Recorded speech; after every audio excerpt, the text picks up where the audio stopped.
up, Sauce Gang, and welcome back to the channel. Hot Sauce Beats here with a banger of a reaction for you. Now, I am super stoked for this because over the last couple months, we've been reacting to Matt Pat's game theory on Minecraft lore, and oh my goodness, with the wild 1.19 update, this looks like this is gonna be epic because he uploaded the Forgotten War of Minecraft 1.19 update. And fam, I don't know if you've tried out the 1.19, the wild update yet, but we got the warden, we got frogs, we got a bunch of crazy stuff. And I'm interested to hear what kind of lore we have into this. But before we jump in this video, show Matt Pat over at Game Theory some love by subscribing to his channel. And if you enjoy my reaction, please help support the channel by smashing that subscribe and like button. It's absolutely free and it greatly helps out the channel. But enough talking. Let's get to reacting and roll that bomb ass intro. Hot Sauce Beats is finally here. Hot Sauce Beats is finally here. Eat, sleep, make beats. Eat, sleep, make beats. Hot Sauce Beats. Woo woo. Oh, Minecraft lore, it's time. Sponsored by Squarespace. Oh, the hi, Wither, Squarespace. the second boss of Minecraft. A haunting, floating nightmare that's eluded all explanation since its introduction back in 2017. The ancient builders, a civilization lost to history, their works brought to ruin, and their name eroded by time. The Warden, the newest threat to this world. A creature of blind rage engulfed in shadow. An unstoppable force fueled by souls and empowered by darkness. 3 groups, 3 distinct mysteries waiting to be solved, and all of them united by this. Is that the new disc? Hello, Wait, Internet! Welcome to Game Theory, the show that can't wait to hear you click that subscribe button. Ooh, spoopy! The warden! Oh, no! Is it safe? Are we okay? So, yeah, sorry about that. I kind of forgot the warden was a thing. But can you blame me? The warden was due to come out in the summer of 2021, but then the Deep Dark ended up getting removed from the update, which itself got split into 2 parts. Speaking of 2 parts, no, don't worry, this episode isn't a 2-parter, but we do have ourselves a second Minecraft video happening today over on Food Theory. That's right, we got ourselves a Minecraft weekend, y'all. Well, here we're busy dissecting the latest additions from the Wild update. Over on Food Theory, we're talking all about the Dream SMP, which honestly doesn't sound very foodie, but then Dream decided to go and kill TommyInnit using a potato. And you know where there is murder to be had, we'll probably find a way to make a theory out of it. We're gonna be peeping this out. So head on over there for all— Killed Tommy with a potato? Oh, in the prison. That was over a year ago when he killed him in the prison? Because they had potato. All your potato murder needs we're gonna after you're done with this video. We're gonna be peeping that out after this, we gotta finish talking about the warden. As of this week, it has finally launched as part of the Wild update. According to Mojang, not only have the mechanics of the warden been refined, but they've added new blocks to the Deep Dark, new items, and oh yeah, we're also getting one of the coolest, most complex and interesting structures ever created in Minecraft, the Ancient Cities. Based on the name alone, this seems like the thing that we've been theorizing about for years. Oh, victory has never felt so good. But you know what feels even better than being right? Having new lore to chew on. Mojang— and that's a game theory. Understands that you don't just drop an entire underground city complete with giant burning portal frame into your game without considering what it's doing there from a story perspective. And similarly, you don't just introduce the single strongest mob to guard it without factoring in the rationale for placing it there. So our question is why? What does all of this mean for the secret story of Minecraft? How do these disparate parts wind up working together? Well, shockingly, not only is everything here connected, but all of it is also tied to one of the longest standing mysteries in the game, the Wither. But to decode it all, we actually need one key item. An item that's been broken up and hidden throughout all of these updates. Something innocuous, something unsuspecting, a simple music disc. Everything is unlocked through this one disc. So what is the story of the Deep Dark and how does it tie into the narrative that we've been building over the last 3 years? Strap in, friends, because today we're diving in deep to tap into the darkest lore of Minecraft. First, let's talk about the Skulk. When the Skulk family of blocks was originally announced in 2020, we understood the basics. A Skulk sensor reacts to noise, and when it does, it alerts a fearsome monster known as the Warden to your exact location. And it can also be used as redstone. So this opens a whole new plethora of capabilities. 2 hits later, you dead, son. But now we have more details, and what dead. we've learned is disturbing, to say the least. A new block called the Skulk Catalyst basically takes in energy to transform the blocks around it into other Skulk blocks. That's how this creature is able to spread, but it begs the question, what energy is it using to convert these regular blocks? Well, this ain't your grandma's moss blocks that you can just bone meal around, my grandma's friends. moss These blocks. things take something a bit more potent than that. The souls of the living. You see, if a mob dies within 8 blocks of the catalyst, the mob won't drop XP orbs. Instead, souls appear above the catalyst, at which point the Skulk spreads to new blocks. Remind me, where have we seen souls in relation to this update before? Oh yeah, the warden. In the middle of its chest, we have what look to be the faces of 3 trapped souls. Now, in our last theory, we speculated that wardens were created using a combination of Skulk and souls in order to protect the underground cities. However, I'm not so sure anymore. Back in 2020, we got this tweet from 1.19 developer Brandon Pierce, which says, quote, "You could definitely argue that the Skulk in general is sentient." Now, we just talked about how when a mob dies near the Skulk Catalyst, it creates new Skulk blocks. But it can also create a new block called the Skulk Shrieker. This block is the key, because not only does it have souls swirling around inside of it, Oh my god, bro, I didn't know that! I'm telling you, this new update is so spoopy. Like, Minecraft's becoming a scary game. thereby confirming that it's being created from the souls of the dead, but it also makes these sounds. Oh, nightmares. I didn't need to... The sound is nightmares. Literally, it's a dream catcher. It's catching your nightmares, and that's the sound of it. Tonight, Minecraft is totally a kid's game. Anyway, that shriek isn't just signaling that I have to take an adult diaper change. When it goes off, you'll hear another noise, the sound of something burrowing up to the surface. That something is the warden. So what am I saying here? Well, I'm suggesting that the warden wasn't created by the ancient builders to protect themselves. Instead, I think it was made by the Skulk to protect itself. When it senses danger, it summons a creature made of Skulk, an unstoppable force that acts as the final line of defense, trying to ensure the survival of this species. And this is actually supported by the warden item drops. You see, if you manage to take one down, it drops a single Skulk Catalyst, which honestly feels like a crummy reward for something so difficult. However, from a lore standpoint, it makes perfect sense. If the warden's primary objective is indeed the survival of the species, then in defeat, it would want to release a last-ditch attempt to keep the species alive, hence a single catalyst. But that still doesn't answer the major question, where did the Skulk come from in the first place? For that, we actually have to take a closer look at the new biome, the Deep Dark, and more importantly, those ancient cities. Once you enter the Deep Dark biome, you start to find these patches of Skulk blocks. If you follow these patches further down into the cave, eventually you'll find an ancient city, ruins covered in even more Skulk. Logic would dictate that since the concentration of Skulk is higher in the cities, this must be where it originated, and this seems to be correct. In the ancient cities, the hallways are covered in woolen carpets. That's an important detail since the Skulk and wardens are sound-based entities. They respond to your steps. And you know, woolen carpet are the only blocks that don't activate the Skulk when they're walked on. This I knew woolen carpet will dampen your sound so they can't hear you. But when we played in the 119 patch, like I didn't see any carpet or tells us that the inhabitants of the ancient city were clearly aware of the warden, and they were trying to live their best alongside it. However, just because this seems to be where the warden lives now doesn't mean that it's always been here. Right in the middle of the ancient cities is a massive structure made out of a new block called Reinforced Deep Slate, an immovable... Hey, real quick. So I'm in the process of starting my 1.19 hardcore world, coming to a computer screen near you. But has anyone seen this yet? Have we figured out what this does? Indestructible block similar to the end portal frames. But that's not where the similarities end. In the game files, this big structure of reinforced deep slate is known as the city center. It's a pretty generic name, right? Doesn't really tell us all that much. However, there are smaller versions of that same city center dotted around, and in the game files, they're known as small portal statues. Portal, you say? Now sure, Mojang has said for years that it isn't adding any new dimensions, but that's missing the point. I don't think Mojang is introducing a new dimension. I think they're introducing the idea of a new dimension as they continue to explain Minecraft's history. A history that becomes a lot more clear thanks to one little item. Or should I say 9 little items that make up a bigger one. Disc number 5. That's right, ladies and gentlemen, we've got ourselves a new numbered disc. And you know what that means? Sound-based storytelling. But before I can start piecing together the disc and the lore, I've got to tell you about how you can start piecing together a great website, because this portion of today's episode is sponsored by Squarespace. Squarespace is the all-in-one platform for building your brand and growing your business online. Or in my case, your cat's business. That's right, I made a website dedicated to my mess. My C++ was more like D.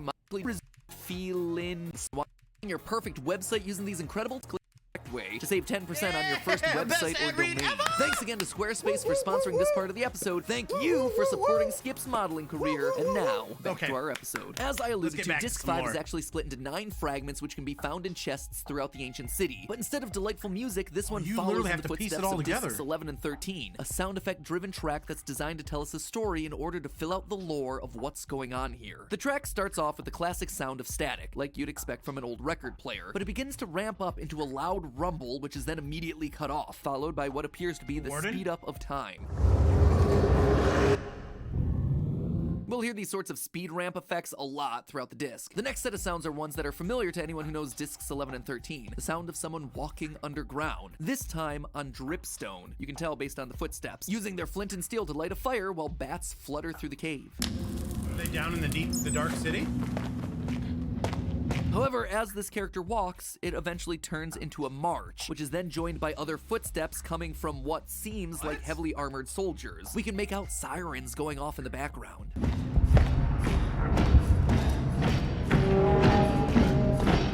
It all comes to an abrupt halt when something that sounds like a lever gets pulled. Now, I looked through a lot of Minecraft sounds, but there are a number of sounds in this track that I couldn't find exact matches for. Sounds like they've added extra sound effects to help build out the story. Like in this case, the sound of a lever is more like a switch being flicked, but in the track it feels much bigger, like a lever that's attached to a large mechanism. Cause following that sound, we hear some creaking and the sound of wind rushing in, like a huge door that's being opened.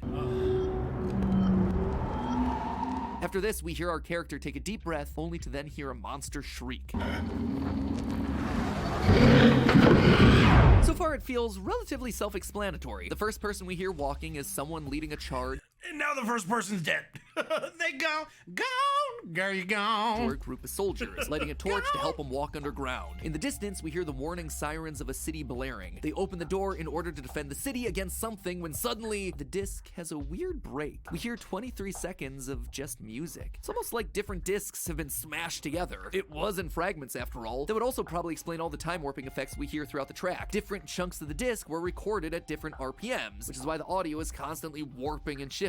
Anyway, when the music ends, we're back to the story. Bubbling lava can be heard, while more footsteps on dripstone move towards an amethyst. They break the block, and doing so seems to set off some sort of a cave-in. It's not really a sound I recognize, and the closest I could find were mood sounds from the nether wastelands, which would explain the lava, but not really the dripstone floor or the amethyst. After the cave-in, we hear screeches off in the distance. Screeches of what appear to be phantoms. Doesn't make a whole lot of sense underground. However, very shortly afterwards, we hear our character run quickly, and the terrain changes from dripstone to stone to dirt. Meaning that he's running relatively close to the surface. We hear the clanging of tools as they collect materials, coughing as they light fires to see. But he clearly sees something that causes him to run away quickly, only to then reveal another monster roar, which is again quickly distorted by the change of scene from the disc. Thuds are now heard in the background, explosions distorted by the cave system. Our character... Bro, this is the most intense disc we've had yet. Like, there's a lot of lore in this. Thank God we got our buddy good old MatPat on the case to solve it for us. Places down sand, scrapes a metal tool against a stony object, and finally a mechanical noise is heard, all while eerie voices whisper in the background, similar to that of the Soul Sand valleys. But the explosions are getting more frequent, until eventually one bursts into the area. I'm the ancient city. There's a brief moment of silence before suddenly the reverse sound of glass is heard, and we hear the souls shriek in a huge gust, leaving nothing but a warping hum in the background, all of which sounds very similar to the creation of a portal.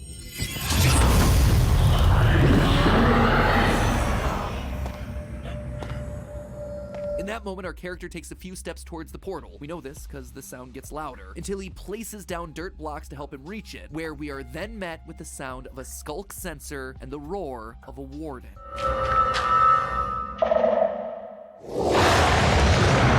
Oh my God. Down here, but there's actually one more sound mixed in with the warden roar. Listen carefully.